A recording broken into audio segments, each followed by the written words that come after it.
Menjadi seorang lanjut usia merupakan sebuah keniscayaan yang tak terelakkan. Banyak orang beranggapan ketika memasuki usia senja, dunianya menjadi runtuh karena keterbatasan fisik, kurangnya aktivitas ketika masa pensiun, hingga kehilangan minat. Namun, nyatanya, banyak para lansia justru lebih produktif kala tua.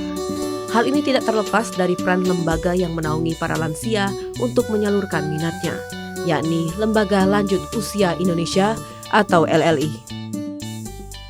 Di Provinsi Sumatera Selatan, terdapat 8% dari total jumlah penduduk yang masuk kategori lansia. Dari 8% itu, 400 lansia diantaranya aktif menjadi anggota LLI. Mereka secara rutin menyelenggarakan kegiatan untuk mengisi waktu luang, seperti senam untuk membugarkan tubuh, membaca ayat suci Al-Quran, hingga mendengarkan ceramah agama. Trisno Suroyo, salah seorang lansia, mengatakan di usianya yang telah menginjak 75 tahun, ia tetap eksis dengan berbagi semangat lewat olahraga senam lansia yang dipimpinnya. Kegiatan ini terbukti berhasil meningkatkan produktivitas lansia, serta turut meningkatkan kebahagiaan lansia karena terbangunnya hubungan baru sesama lansia, sehingga dapat bersama mengisi masa senja lewat kegiatan yang bermanfaat. Sejak tahun 2005 saya udah prakarya, itu dari salah satu BUMN. Saya eksis bersama Pak Alex Samsudin almarhum dan Pak Dr. Danardono berkecimpung untuk memasyarakatkan olahraga dan mengolahragakan masyarakat. Kita itu penggiat dan peduli, serta kita itu sama-sama mengamati. Jadi bagaimana supaya Palembang sendiri juga bisa lebih eksis, semua itu sehat semuanya masyarakatnya. Saya berpikir dengan sisa usia kita itu, kita tuh bagaimana tetap bermanfaat, produktif, dan di mana-mana tidak menyulitkan orang. Usia panjang tapi bermanfaat. Dengan terwujudnya kehidupan lansia yang sejahtera, sehat, dan berdaya guna, berdampak pada meningkatkan angka harapan hidup di Provinsi Sumatera Selatan.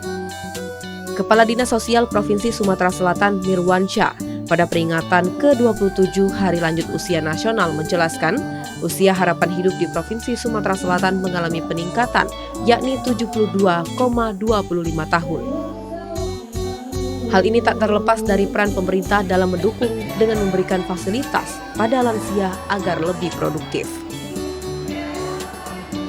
Nah, namanya lansia itu semua proses dalam tubuh itu sedikit menurun, dan harapan kita bahwa di lansia ini satu berbahagia dengan salah satu caranya adalah sering-sering memeriksakan kesehatan agar tidak terjadi penyakit-penyakit yang tidak diketahui.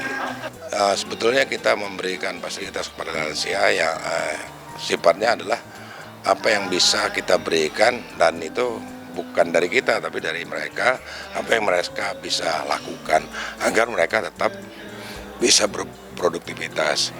Walaupun itu ini cukup sederhana, tapi paling tidak mereka kan bisa dalam usia yang demikian itu bisa melakukan aktivitas sehari-hari. Sementara itu, Gubernur Sumatera Selatan Herman Deru mengemukakan terdapat dua perspektif ketika memandang lansia, yaitu secara usia dan performa seorang lansia. Untuk menjadikan keduanya terkelola dengan baik, Gubernur Sumatera Selatan mengajak para lansia agar terus bersyukur, menjadi pribadi yang bahagia dan lebih bermanfaat bagi lingkungan sekitar. Maka kategori tua itu ada dua perspektif cara kita memandang. Ada karena jumlah usia, ada yang karena performance kan. Nah, maka dua-duanya harus terkelola dengan baik. Bagaimana caranya? Saya ajak tadi untuk bersyukur di alun yang ke-27 ini.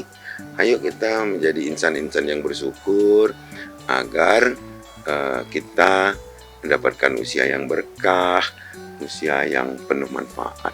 Gitu ya. Perhatian pemerintah pada lansia diwujudkan dengan memberikan bantuan kursi roda, tongkat, kendaraan ambulan, hingga sembako.